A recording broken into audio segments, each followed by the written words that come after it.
وأصحابها تسود وجوههم وترهقها ذلة وهم في الآخرة يخسرون. يا إخواني الأكارم، كيف تقابل هذه الأديان الإنسانية ذلك الدين القويم الذي أنزل من فوق 7 سماوات؟ كيف توازن ذلك الدين الذي خلقه اللطيف الخبير؟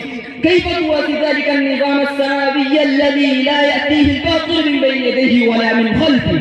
كيف تواجه ذلك النظام الذي يعلم خالقه وحاكمه كل شيء ويمنع من إيثار الدار الفانية، بل تؤثرون الحياة الدنيا والآخرة خير وأبقى؟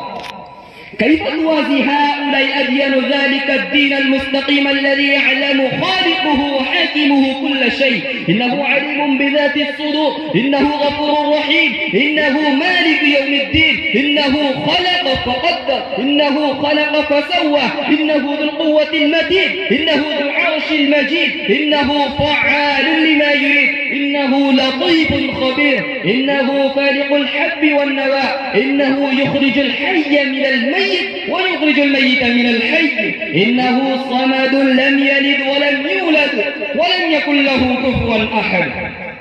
يا إخواني الأكارم، هذا الدين السماوي هو الذي يسعد وينجي، هو الذي يصلح ويقيم، هو الذي يمنع الشر والفساد، هو الذي ينشر الأمن والعدل، هو الذي يربي تربية صالحة مفيدة، تربية تحتاج إليها الإنسانية اليوم، تربية تهذب النفوس تثقف العقول،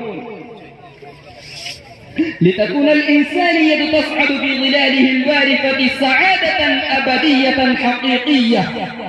واجهد ولا تكسل ولا تك غافلا، واجهد ولا تكسل ولا تك غافلا، فندامة العقبى لمن يتكاسل.